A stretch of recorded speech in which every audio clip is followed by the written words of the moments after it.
on Friday, Kent Hovind is, he's built up to this. And so what is the big reveal? What is the big evidence that dinosaurs have existed up to modern times? And it was, drum roll, the Loch Ness Monster.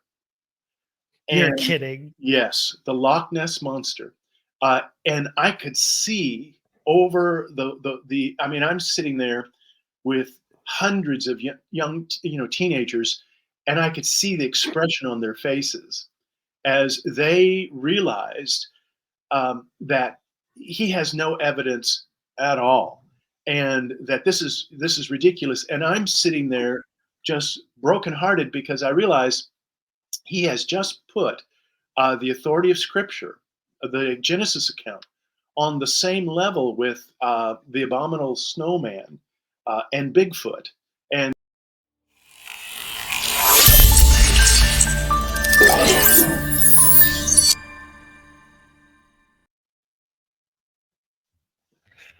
welcome to Curious Christianity. Today we're talking about Genesis, and in particular, we have a very special guest, Ken Keathley, who is a professor at Southern Baptist Theological Seminary, and he is going to help unpack a lot about Genesis. He has been doing a lot of writing and work and talking with some of the top professors on this subject, and so I'm very excited to be able to hear from him and hopefully be able to gain a better understanding about Genesis, about all of this creation stuff, as it is very, very complicated. So Dr. Keathley, welcome to the channel. Glad to be with you, Adam. And one little tweak on your introduction. Okay. Baptists have no imagination when it comes to naming their seminaries. So I'm not at Southern Seminary, I'm at Southeastern. We've got Southwestern, Midwestern, we just name wherever we're at. So instead of Southern, which is at Louisville, I'm at Southeastern Baptist Theological Seminary, which is in Wake Forest, North Carolina. Yeah, you guys are so confusing with all of that. And then there's SES is a different seminary too, right? That one's in Charlotte. Like great school, great people, but it's about 2.5 hours away from us. Yeah. I can't keep them all straight. I have, however, visited. I have actually been to Southeastern Baptist Theological Seminary. And I had exactly one of those stories where I'm there and getting around to mingle and meet with some people. And the first person that actually came and talked with me, he was just like, oh, hey, hey, what's your name? I'm like, oh, I'm Adam. He's like, oh, yeah, this is my name, blah, blah, blah. We talk for he's like the only person that really talked to me for the first 10, 15 minutes. And then, of course, he got up and spoke because it was President Danny Akin. And yeah, of course, I had no idea who it was I was talking to at the time, but he gets another nice guy. He was a great guy. So yeah. It was a great experience. And it was a great conversation. So that story has the ring of truth to it, because yes, no, I don't know anybody any more approachable than Danny Akin. Yeah, he was very approachable, and I think he has 1 or 2 PhDs. I don't know, right? Just one. He just has one. Okay, all right. We'll keep him humble at 1. Yeah. But yeah, so tell us a little bit about yourself and your work, and because you've done work on Genesis, you've done work on soteriology, but tell us a little more about that. Yeah, I teach theology at Southeastern Baptist Theological Seminary, where I've been here since 2006. I have been teaching for a little over 25 years at one institution or another. I was a pastor for nearly 15 years before that. Baptist seminaries, their primary mission is to prepare God-called men and women for fulfilling the Great Commission and serving the church. So many of our professors have some type of ministerial experience. They've either been missionaries, or they've been pastors, or they've worked in some type of vocational ministry, and I'm no different in that way. I've been teaching systematic theology, which means we cover all the major doctrines of the Bible in my courses. My areas of particular interest, as you mentioned, are soteriology, the doctrine of salvation, and the doctrine of creation. And that primarily have been the two topics of which I have published the most. And so these are topics I enjoy, and I'm thrilled to be able to talk about them more with you here.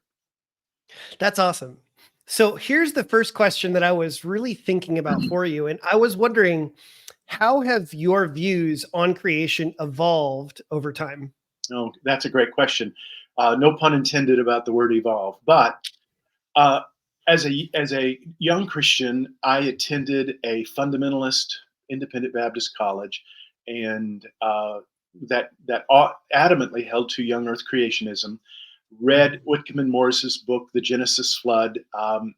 Just ate it up, and came out of Bible college a fairly staunch young Earth creationist, and in fact was involved in Young Earth Creationist ministries for the first few years of my pastorate.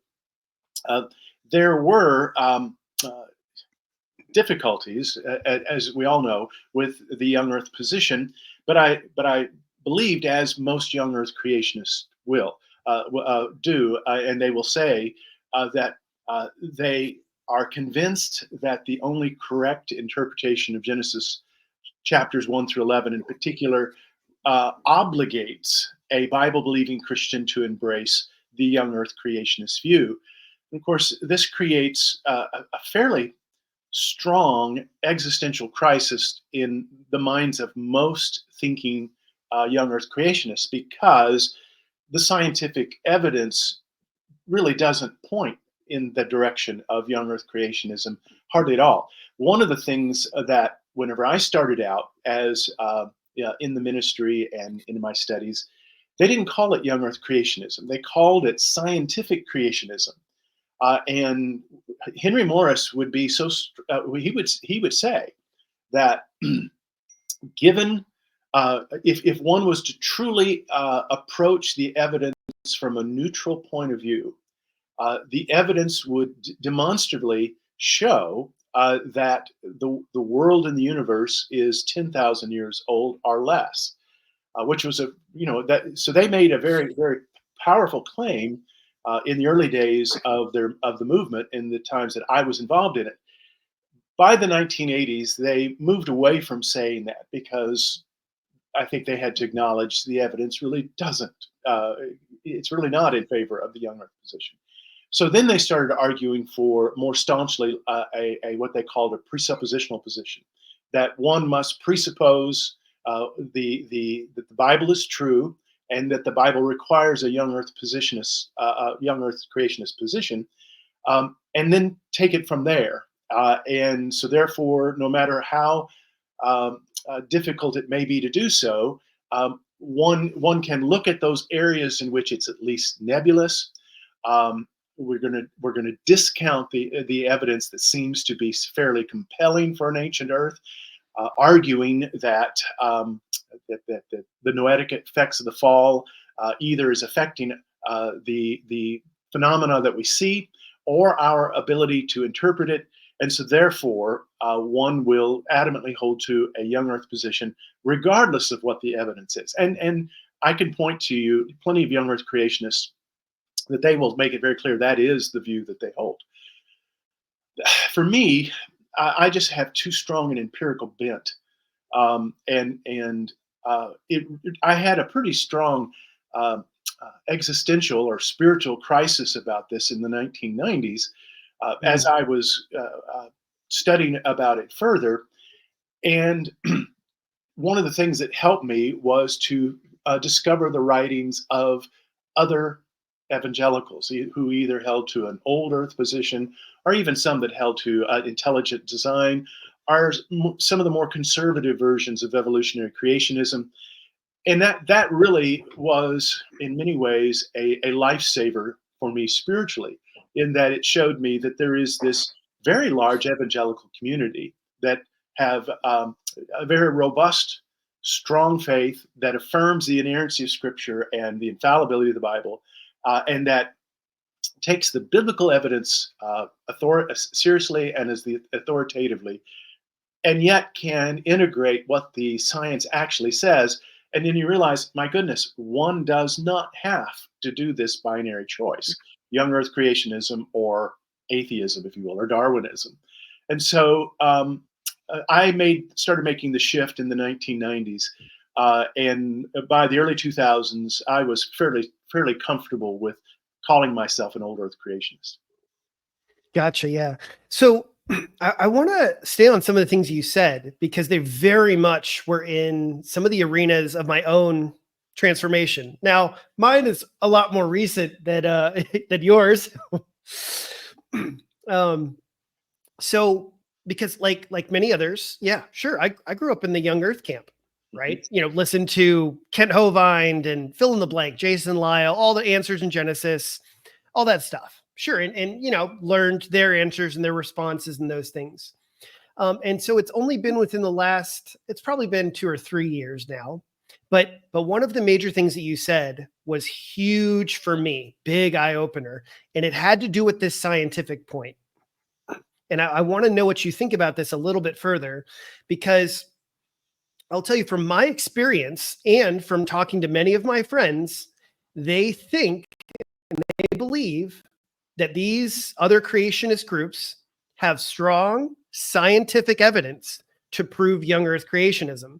And as I started to dive into this question, it was actually the young earth creationists that absolutely slapped me with this when I heard Jason Lyle say that if you didn't have the Bible, you could not show young earth creationism. And I was like, are you serious? Like that seemed like the most huge admission to me. But that notion of what he said there is not really said that much, I guess. I mean, he did say it out loud and on some interview, but I would say most young earthers do not know that. They do not know and do not understand that. Yeah, and it's interesting you mentioned Jason Lyle because he is an astronomer. And astronomy is one of the areas that most young Earth creationists avoid because Mhm. I mean, you think about it. I mean, whenever you read Whitcomb and Morris's book, The Genesis Flood, yes, it's a book about flood geology, so you wouldn't expect it to be more than that. But it is making a comprehensive case that the universe is young. But they only spend about 10 pages addressing what the starlight and time problem, which is Mhm. just an amazing thing once one thinks about it. And the point is that we see light from just only the Milky Way without even looking at all of the galaxies that are millions and billions of light years away. Um, just light from the other side of the Milky Way is supposed to take 100,000 years in order to reach us. Mhm. And so that would mean that they've been around for at least 100,000 years since we see them. And they only gave about 10 pages to which they addressed the problem, dismissed it, and then moved on. But the overwhelming evidence, you have a whole entire universe telling you that the universe is more than 10,000 years old. You mentioned Kent Hovind.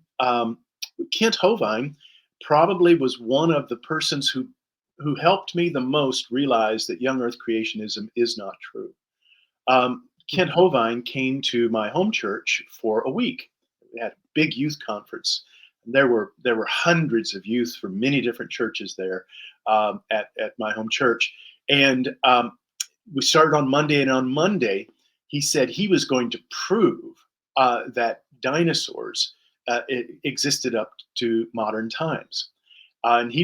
Each day he emphasized how he had empirical proof, and of course, everybody was excited. On Friday, on the big day, Yeah. he was going to prove to us, and I thought, okay, well, and let me go back and just say, in Whitcomb and Morris's book, one of the main arguments they make are the Paluxy riverbed footprints, which supposedly have dinosaur footprints and human footprints side by side. And as a young Christian reading that, I felt like, okay, there you have strong empirical evidence. Young Earth creationists, by and large, do not accept the Paluxy River uh, uh, fossils as demonstrating those are not human footprints next to the dinosaur. So even young Earth creationists today admit that. So on Friday, Kent Hovind is he's built up to this, and so what is the big reveal? What is the big evidence that dinosaurs have existed up to modern times? And it was, drum roll, the Loch Ness monster. You're And kidding. yes, the Loch Ness monster.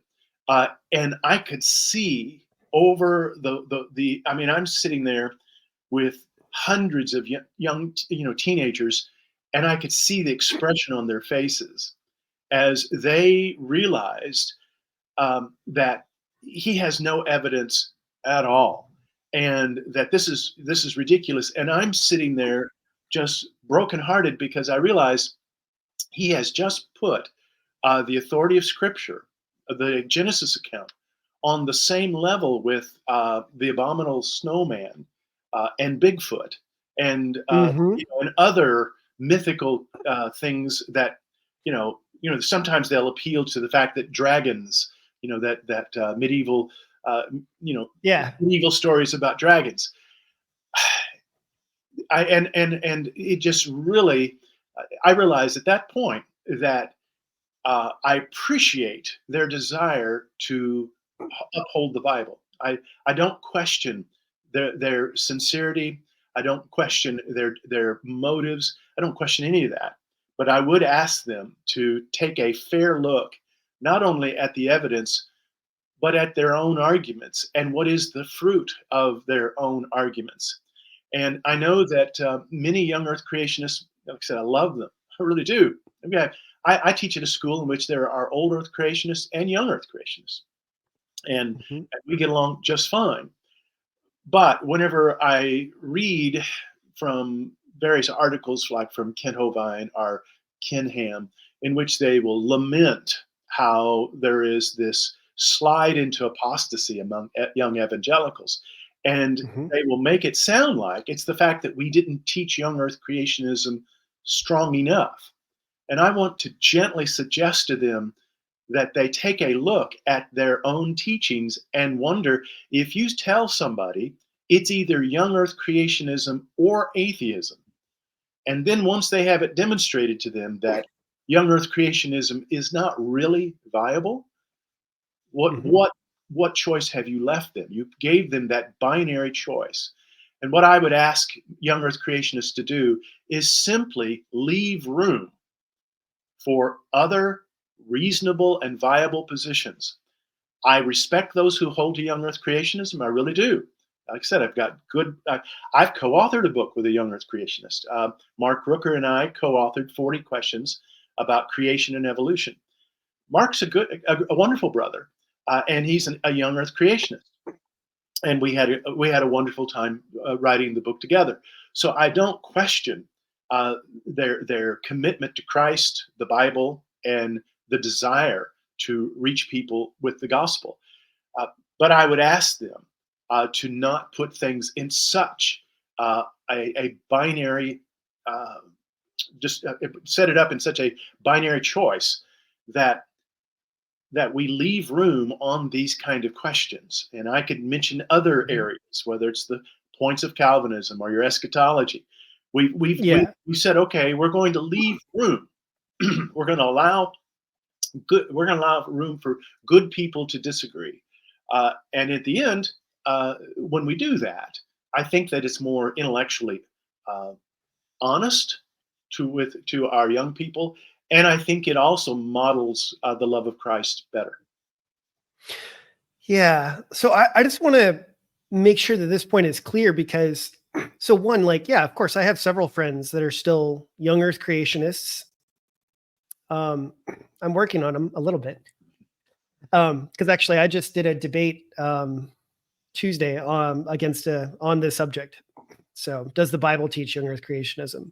Mhm. But I want to be clear, and I just want to make sure that it's clear to everyone else, because like I said, my concern is like, if somebody understands, they hear all of your arguments, they look at all the facts, and they decide young Earth creationism is correct, so be it. My concern, especially concerning the scientific portion, is that I feel like a lot of people are, I don't know any other way to say it, but they're deceived. They're not aware of the scientific evidence. They're not aware because all they've really heard is, old Earth is satanic, right? Anyone that teaches evolution or old Earth is just satanic and evil, and that young Earth creationism has this abundance of evidence. The only reason that you're not accepting it is because you have these horrible evolutionary lenses. So it's my understanding, though, right? Is this what you're saying, is that really in the real world, is there any real scientific evidence for a young Earth? Well, I have written on the question: what are the strongest evidences for a young Earth and a young universe? One can go to Answers in Genesis to their website, and they will even have the top 10 evidences for a young Earth. And there are those like Hugh Ross and Joel Duff who have answered those arguments point by point. And I'm thinking of other old Earth creationists who are scientists, David Snoke. One can look at them and say, man, that is really weak. I mean, is that the best you have? I was hoping for something more substantial. And I don't want to be mean, but the argument for a young Earth is about as strong as the argument for a flat Earth. I mean, they're about on the same level in terms of how much substance and how much evidence, how much do you have to dismiss? In other words, yes, you can find perhaps some anomalies in the radiometric dating. Maybe you can find this or that, certain outliers that doesn't fit, and we don't know quite what to do with that. Okay, but that's sort of like burying the lead, where you have Right. 10,000 pieces of evidence that points to an old Earth, and you have one or two outliers over here, and you just focus on the one or two and ignore this avalanche of evidence. Um, to anybody who is still thinking that the evidence is compelling, like you've pointed out, there are a number of young Earth creationists who I respect. And one of the reasons I respect them is because they do admit that at this point, the evidence is not in their favor. I'm thinking of Todd Wood. I'm thinking of Hans Mattawamey. You mentioned Jason Lyle. There are others. I'm trying to think of the one who studied under Stephen Jay Gould, who's right now his name eludes me. But he's another one who's a paleontologist, and he will say that the evidence in favor of the scientific consensus is very strong.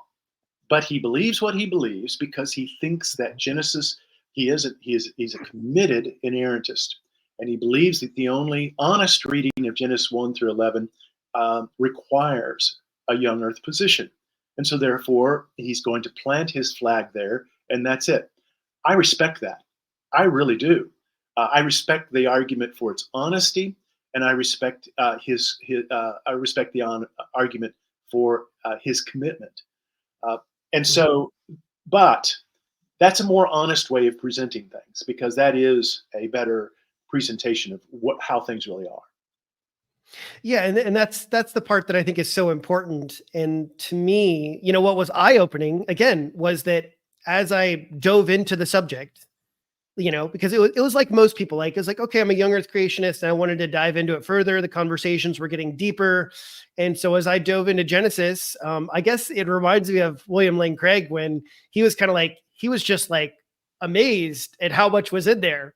At first, when you just think of the story, it's just like, well, yeah, God creates the heavens and the earth, and there's 1, 2, 3, 4, 5, 6, 7 days, and it seems really simple. And then as soon as you get into the text, you're like, wow. Mm-hmm. And okay, if I was going to be a young Earth creationist, I would have to be somebody like Philip Gosset, who wrote the book Omphalos back in the 1800s. The word omphalos is the Greek word for belly button, and the question was, did Adam have a belly button? And he said yes, because he was created with the appearance that he had a mother, even though he didn't actually have one. And Gosset was an accomplished marine biologist, And he argued for everything being created with the appearance of age. Now, at that time, there was more of a steady state understanding of the universe. But his point was this: if God had created the earth this morning, complete with memories and everything, you would never know it. I mean, if he just created it, Yeah. yeah, and there's no way to disprove that. And so one could assume God created the world just as in a literalistic understanding of chapter 1, in that literal 24-hour days over a period of 6 days. And that would mean, then we'd have to take that by faith. Second, but they would also then require that it be created with a history, because Right.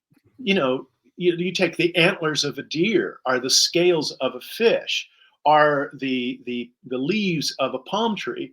You can't have those without having all of the, just like, did the trees have tree rings? In the Garden of Eden, Yeah. they cut down a tree. Okay, my father had a lumber company back whenever I was young, and he could take a look at a tree that had been cut. The logs would come in. He could tell you the life of that tree, what year there was a drought, what year there was a fire, or it was attacked by insects. He could tell you the whole life of that tree just by looking at the rings. If you have rings, you have a history, and you really can't have a tree without tree rings. And so Gosse argued that if God created the world with the young, he would create it with the appearance of age. It would have now, and by appearance of age, it would have to have a history. And so this is where it gets really interesting with Gosse, and this is what young Earth creationists don't do. He says, therefore, there are no evidences that the universe is young, because God created it as if it were billions of years old. So therefore, looking for evidences that it's young is completely misguided. And then the last thing he said, therefore, you can study the universe as if it were old. So therefore, geologists are free to embrace the standard model. Astronomers are free to embrace studying the Andromeda galaxy, which is 1 million light years away, as if it took 1 million years to get here, because God created it as such. And I don't hardly know any young Earth creationists that actually go in that route, take that route. But I think that is the only way one really can be a young Earth creationist, is to say God created it with a history. Therefore, there are no evidences that it's young, and therefore, any person who is in in the scientific realm, astronomers, geologists, they should feel free then to study the universe as if it were old, as if the evolutionary scenario was correct, and just be done with it and move on. That See, was it. that right there was another powerful argument that was really winning me over in the early parts of my discovery, because of just how incredibly untenable that was. And it was Hugh Ross that was pointing out some of those things, and they're like, well, but it was a miracle. And he's like, yeah, but when God does a miracle, he leaves the evidence of what happened. And I've just imagined this scenario. It's like, no, but it's like God raised Jesus from the dead. He just left the body in the tomb. And how ridiculous that sounds to say, like, oh yeah, God did a miracle. He just left all of the evidence as if he did it, though. Yeah, well, one of the things that one of the arguments they use is Jesus turning the water into wine. And they would say, turning the water into wine, whenever the master of the feast was drinking it, he said, you save the best wine for last. Okay, well, wine, in order to be wine, it takes time. There's a fermentation process, and so they argued. See, the wine had the appearance of age, even though it had been created miraculously just that day. The problem with that argument is that, okay, let's say that you and I were attending the feast, and we heard that that actually people are whispering, Jesus turned the water into wine. It just happened. So we go to the wine jars, and it turns out that Jesus not only turned the water into wine, but he also transformed the wine jars where they had an imprint on the bottom of that said the date in which they were sealed. It said Yeah, 7 years yeah. ago. And it says what vineyard it come from. And so you go over and there's the vineyard, because Jesus, when he turned the water into wine, he also miraculously created the vineyard. And all of the servants who worked for that 7 years or however long it took to make the wine and press the grapes. And in other words, for somebody to say this world is actually only 10,000 years old, and we say, have you looked at how big the universe is and how old it looks? Yes, God created all of that just so that you and I would think it's 13 billion years old. Here's what I would say: that if the world really was created 10,000 years ago or less, and that included the Milky Way. I mean, as it is, we can see somewhere around 250 to 300,000 stars that are all 10,000 light years or less from us. And Mhm. so, if you think about it, what should happen is that those should be the only stars we can see. That we can't see any farther, because the light from stars farther away hasn't arrived yet. But every night there should be one or two more stars showing up, because their light is just arriving. The sphere of the time cone should be getting broader and broader as time goes on. So every night we see a few more stars come toward us, or their light arrive. That's what we should be seeing if the universe was created in toto 10,000 years ago, and he created everything out in the universe the Milky Way. Then the light should be just now arriving. New stars every night. We should be able to see that. That's what the evidence should be. But that's not the way it looks. We're able to look up with telescopes and see all the way across the Milky Way now, and we're able to see beyond the Milky Way and to even other galaxies that are amazingly far away. Yeah. No, it's yeah. Like I said, I don't know. I was very surprised at all of the evidence and arguments, and especially like the tree point that you made. I mean, that was so powerful to me because it's exactly one of those things that I learned when I was a child, right? Is that you cut down a tree and you look at the rings. And I remember Hugh Ross talking about that idea, and he said, like, you know what? Let's just imagine you had a tree fully grown on the first day of creation. And the point was, if you cut it down, how many rings would it have? And his point was to say it would have one ring. Exactly. Right. Yeah. And that analogy was like, that makes so much sense, because he's like, what it was, it was created mature, but without the appearance of age. Yeah. Yeah. So, Yeah. Well, Hugh and Reasons to Believe probably have done the best job of arguing for old Earth creationism of any apologetics organization that I know of. And that's one of the reasons why I'm happy to be a visiting scholar with them. I really mhm. do appreciate the work that Hugh has done through the years. He's recently gone into semi-retirement. Fuzz Rana has taken over the role of president of Reasons to Believe, and I really do appreciate all of those guys. They're doing great work. Yeah, well, I'll just say one more comment about Hugh Ross. And to me, the one other thing that I loved about him was actually, to me, just his Christian character. I've watched several of his debates, and no matter the questions that were thrown at him, he always stayed so calm, so peaceful. He'd always just seemed so kind and gentle.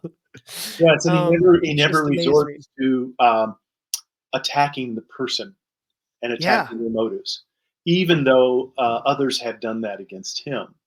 And in fact, yeah. here's the thing to remember, and I would say this: anytime someone resorts to attacking the person and the motives, it means that their case is weak, and as evidence goes, they've already lost the argument. Yeah, yeah, totally. So let's move to slightly different question from Okay? here. Why is Genesis so difficult to interpret? Well, because there's such an economy of words. Never has so much been said with so few words. I mean, you have the creation of this magnificent universe in just those 31 verses, and in chapter 1. And so um, that like to think about a book that was going to give a history of the last 1,000 years of Western civilization. Think how big. In fact, I'm looking over here. I've got a multi-volume set that gives a history of Western civilization, and it's about 12 volumes. Each volume is about 100,000 words. So 1,000,000 words to cover the history of Western civilization. Here you have the account of the entire universe in just 31 verses. So let's understand how much is said in so few words. And that, I don't think Genesis is difficult to understand. I think it is difficult to build any kind of robust scientific model from so few words. I think that the main thing to understand there is that uh, there are very few real points that are being made in Genesis. What are they? That God created the universe out of nothing. In the beginning, God created the heavens and the earth. God is sovereign over everything that we see. That the universe exists by the will of God. We are here. He's sovereign over it. This means that the universe is contingent. It could have been different. It could have been otherwise. It's entirely dependent upon Him. It is ordered in the way that He wants it. You have this sorting from chaos to order. Verse 2, Mhm. the earth is without form and void. It's disordered. It's chaotic. It's a tohu vabohu, which we would say willy nilly. It's a mishmash. That's exactly what it's trying to say. And so you have where God organizes and sorts things, and lovingly then places humanity in a role of vice regent. And so showing that this world was made for humans. And here's something that God does. None of the other ancient Near Eastern accounts, they don't show God creating out of nothing. In all of the other accounts, God is having to create out of pre-existing materials, or He's having to conquer by warfare, whatever deity it is that's doing the creating. Humans are always an afterthought, or they are created for the purpose of being slaves to the gods. And so what you find is that God lovingly makes humanity. He makes humanity in His image, showing the special role and place that humans have. And then God does something that no other deity in any other ancient Near Eastern account does. He obligates Himself in a covenant with Adam and Eve. And that is completely different. It's unheard of. It's radical and revolutionary. Those are the things that we are to get from Genesis. Now, whatever scientists can derive from the Genesis account, I'll let them have it. But I'm a theologian, and whenever I read Genesis, what jumps out at me is the magnificent truths that Moses wants us to get. And that is that our God is the sovereign Lord of heaven and earth, and He has stooped down to create us. He loves us, and He's entered into a covenant with humanity. Amazing, simply amazing. Yeah. That's the No. Yeah. No, that's great. That's wonderful. And so, remind us. So you have co-authored more than one book on Genesis? well. See, I edited a book that is a dialogue between Reasons to Believe and BioLogos, called Old Earth or Evolutionary Creationism, Mhm. and that was co-edited with Joe Aguirre and James Stump. And so that's one. And I really, I think that book's an excellent book because it really does deal with all of the issues, not between young Earth and old Earth, but Sure. between old Earth creationism and those who would be much more open to the Darwinian paradigm. And so that's one book, and then another book that I co-authored with, as I mentioned, with Mark Rooker, the 40 Questions on Creation and Evolution. The latest one is Perspectives on the Historical Adam and Eve, where I edited that. William Lane Craig was one of the contributors, the participants. Kenton Sparks, Marcus Ross, again, a wonderful young Earth creationist who's one of the most gracious human beings you'd ever want to meet. And so, and then Andrew Loke and Joshua Swamidass were presenting the genealogical Adam and Eve arguments. So those are, so yes, there's been a number of books. I've done a little primer on faith and science in general, which talks not so much about Genesis, but how a Christian who is going into the STEM fields, say a young man or young woman who wants to major in biology at a state university, it's a book for them to walk in and say, okay, how do I think Christianly about this? How do I glorify the Lord? And how do I approach science with a robust theology of creation? So it's just a little booklet, a little over 100 pages. So, on the notion of Adam and Eve, I'm totally curious because I have not actually read Craig's book on the historical Adam and Eve. Mm-hmm. So, what are kind of your, I guess, views, and what are kind of the main views right now concerning the original Adam and Eve? How does this fit in with science and whatnot? Yeah, well, in the book that just came out last month, the Perspectives on the Historical Adam and Eve that I edited, you have really the whole spectrum that is offered or argued by evangelicals. You have Kenton Sparks, who argues a non-historical Adam and Eve. He argues that Genesis is a work of theological fiction, and that it's really not necessary theologically or biblically for Adam and Eve to be actual historical persons.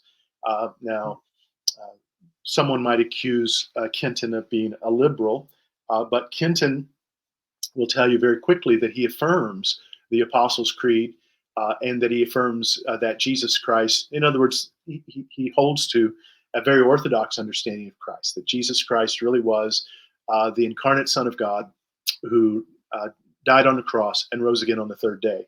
So he is very much an evangelical in that sense. But that would, I think he would be okay with me labeling him as being on the far left of the spectrum. And then Marcus Ross, who is a young Earth creationist, presented his argument, and he argues for what we've talked about, that Adam and Eve, the world was created less than 10,000 years ago, that the flood of Noah can account for most of what we see in the geological record. And so therefore Adam and Eve were created by God about 6,000 years ago. And that would be his view. The two mediating views that you just mentioned, you mentioned William Lane Craig's book, The Quest for the Historical Jesus. He argues for an old Earth creationist view, but he goes farther back in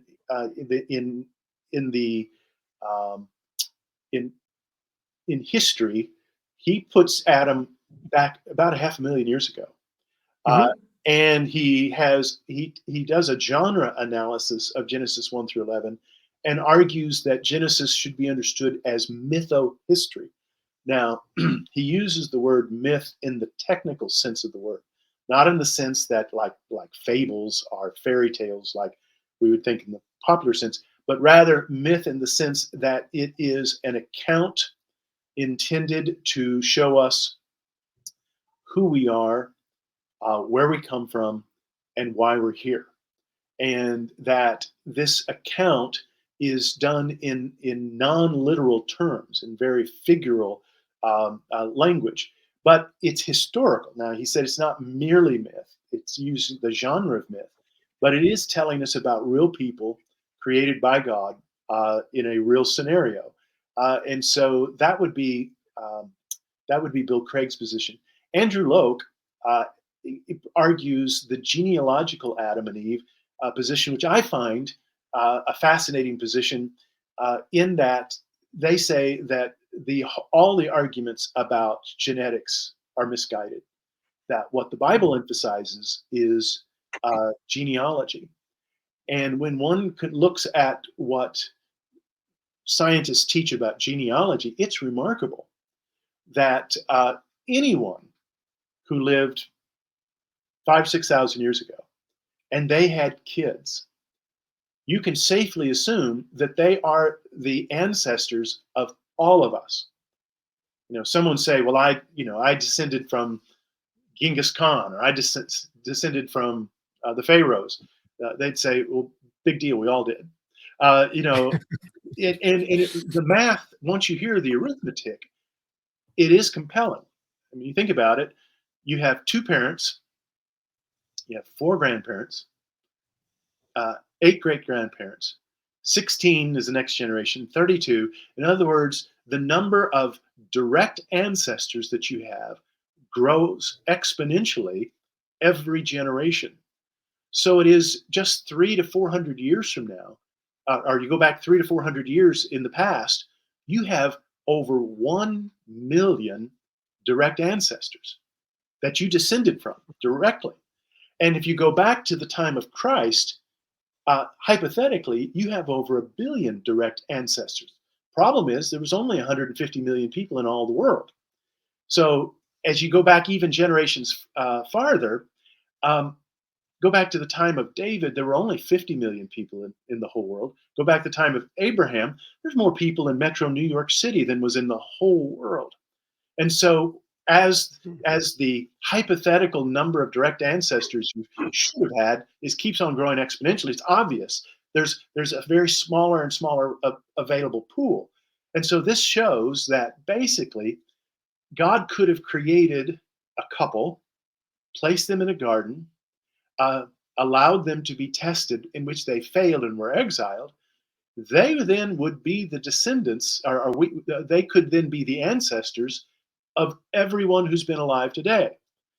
So they argue that that's very possible, however far back it happened, 6,000 years ago, 10,000 years ago, 15, 20,000 years ago. And they would argue that Adam and Eve are the genealogical ancestors of the whole human race. And this includes people who are in out of the way places. I'm thinking now of North and South America, or Tasmania, or even he said that they still are the direct ancestors of all of them. Now, what they don't hold to is that they are the sole ancestors.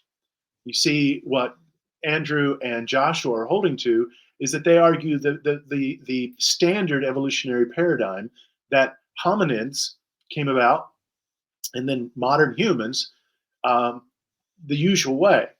And so therefore, when Adam and Eve were exiled from the garden, there were already people there.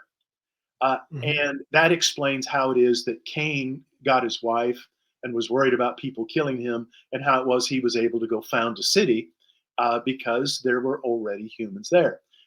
That would probably be the greatest sticking point for conservative evangelicals on that view, because otherwise there's nothing scientifically challenging about their position. In other words, one can hold to the consensus of science and to a very literal interpretation of Genesis chapters 2 and onward, where you have God creating a man and woman in the garden.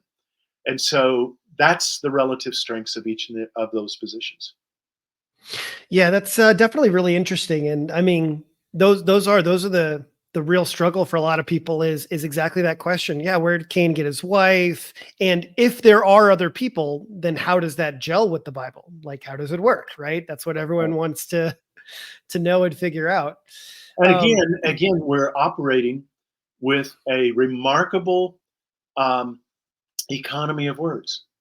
I mean, Genesis chapter 1 is a prologue covering who knows how long.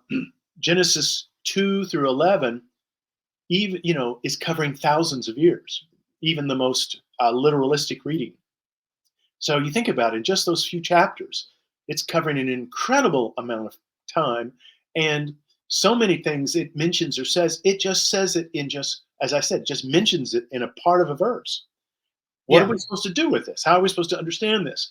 And you begin to realize this is really not giving you a fully fleshed out history of the world is not Moses's motive.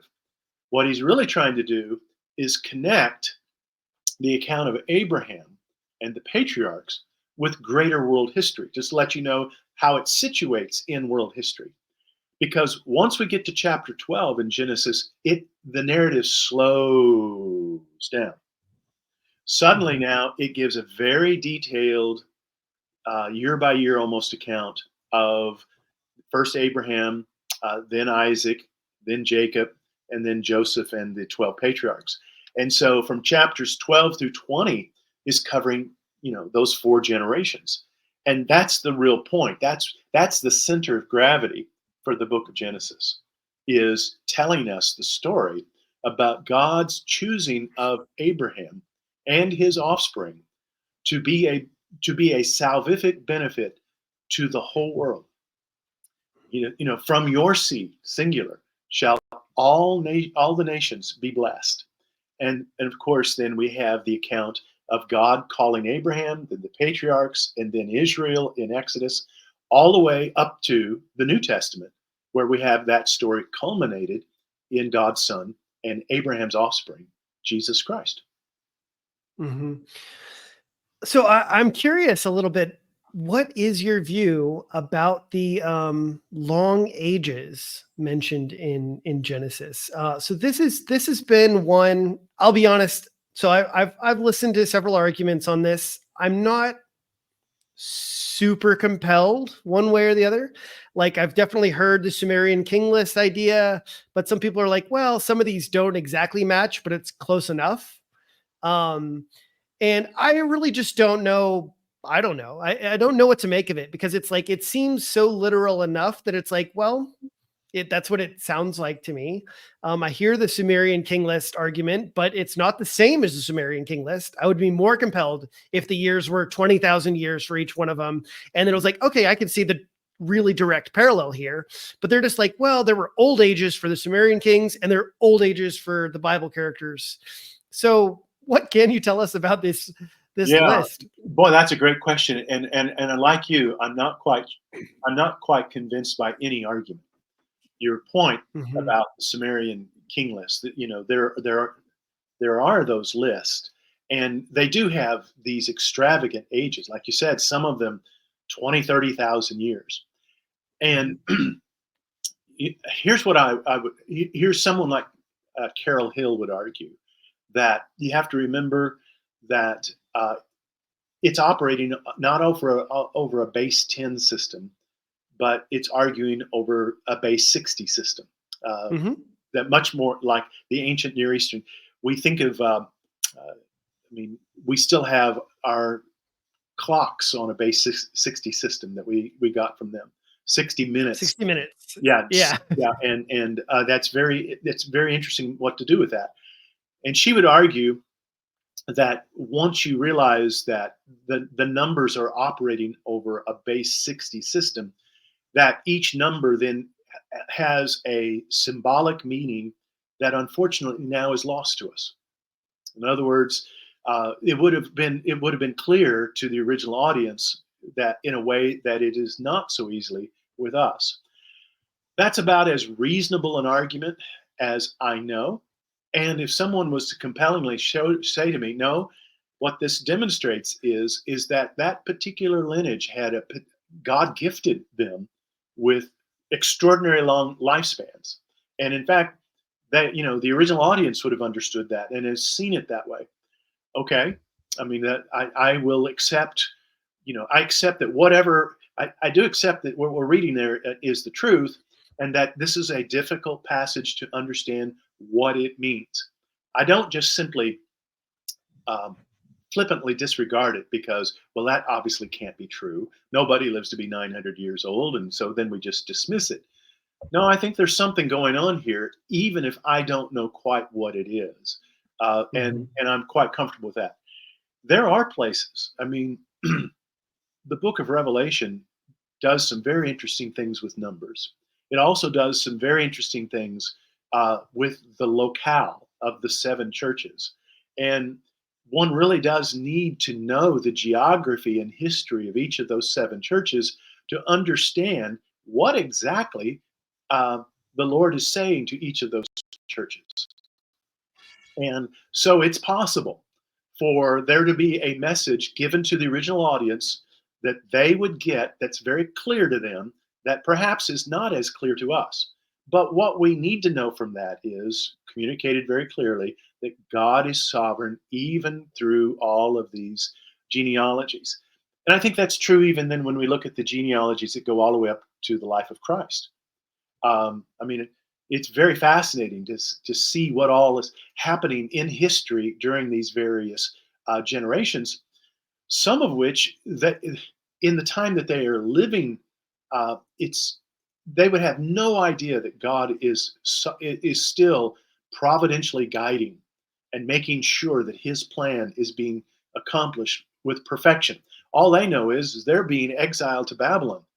All they know is they're undergoing tremendous hardship, and yet God's got a plan, and the plan's working just fine. So I think that's the message that one should take from Genesis chapter 5 is that God is providentially overseeing everything. The numbers are extraordinary. Not quite sure what to do with them, and I'll just leave it like that. Yeah, yeah. Well, I mean, at least I don't feel too bad then for Yeah. having not solved it. Because I You, mean, yeah, there that's might be an Old Testament scholar that you could have on your program, and he'd say, "Oh, this is what that means," and then we say, "Well, of course, why didn't we see that?" well, and that's what I'm waiting for because all of the explanations that I have heard to me have still left out. They've left food on the table, and that's why I've just been like, it's just not fit perfectly. And like, yeah, if somebody could show me a number system where each one of them fit out perfectly, I was like, okay, cool, I'm convinced. But when I've gone through the people who have proposed the Sumerian king list, they're like, oh, yeah, yeah. See this one, this represents this, this, this. There's only this one, this one, and this one that don't make sense. And I'm Yeah, kind of like, well, okay, that yeah. seems like a problem. I don't. Yeah, this is one of those difficult passages. It's sort of like Daniel chapter 11 when you look at it and say, "Oh my goodness, what in the world?" When it talks about the various kings and who's doing this and that, and you realize, all right, unless I have a really good handle on the history during this intertestamental period, I would have no idea what he's talking about. But all we'd Mhm. see is, Yeah. you say, well, okay, then why does God have it in the Bible for us? Well, to let us know that even despite all of that's going on, it looks so crazy, God's still providentially in control. And I would argue that that's what we're seeing in Genesis chapter 5, because then it leads to Genesis chapter 6, where we have Noah's flood. Yeah, yeah. Noah's flood too. I guess yeah, yeah. You want to say a few words about Noah's flood? Do you have a strong opinion? I mean, because this is a big battleground as well for the young earthers and the old earthers, and they all fight about old, young, and all of that stuff. Yeah, and here's where I would really point to the work of Carol Hill, who is this wonderful Christian geologist who is in the American Southwest. She has done a remarkable work, and she's got some wonderful papers that demonstrate that there have been times in the Mesopotamian period where they would have what they call noadic events. You have the five seas around there. You have the Red Sea, the Caspian Sea. You have the Mediterranean. It's actually there are times. It only happens. The good news is it only happens once every millennia or so, where there is this perfect storm and incredible amounts of rain. And during that time, since that is such a flat terrain, that it takes forever for the water to drain from there. I grew up in Missouri, not far from the Mississippi River, and back in the early 1990s, there was a flood that came in which the Missouri River Delta, or Missouri bottoms of the Mississippi River, stayed underwater for 6 months. There were farmers that didn't get to see their land. It flooded in April, and the water didn't uh, uh, dry land didn't Recede. show up until August or October. Why was that? Well, it's just so flat. I mean, people don't realize the Mississippi River only drops a quarter of a mile, a quarter of an inch per mile. It's just very, very flat there. And so it just takes a long time for the water to drain. And so if there was this flood that covered over that entire region, that was the way that it's described, 40 days, it would have taken as long as the Bible says for finally dry land to appear. And so Carol Hill is somebody who I recommend. One can do a Google search of her articles on the flood of Noah, and they will come up. I would really recommend her work because she is an accomplished geologist who also was converted to a Billy Graham crusade back in the 1950s. And so she's a That's wonderful, awesome. sweet Christian woman. Still, she's up there in years, but she is still arguing the case for a flood that was local. That whenever the Bible uses the word world, it fits very much in the understanding of the word world in biblical times. Because when it talked about the famine in Egypt, the whole world came to Egypt. Well, I don't think that people from, I don't know, Ottawa or where we today would call, British Columbia. I really don't think they showed up at Egypt to get grain. So I think that letting the Bible speak for itself as to what the world was at that time, pretty well fits very well with what the scenario that Carol Hill is talking about. Well, that's awesome. Yeah. You've covered quite a lot from Genesis all the way to Noah. Those are like all the big sections that everyone wants to know about. Yeah. I have one closing one, so at least we'll get through Genesis 11, right? That is, did all of the languages come from the Tower of Babel? All of the languages of that area. And I would say again, when you look at the nations that are they're plotted out in Genesis chapter 10, don't read chapter 11 without looking at chapter 10, then because you see that what's being described in chapter 10 is chapter 11 is telling how that got to be that way.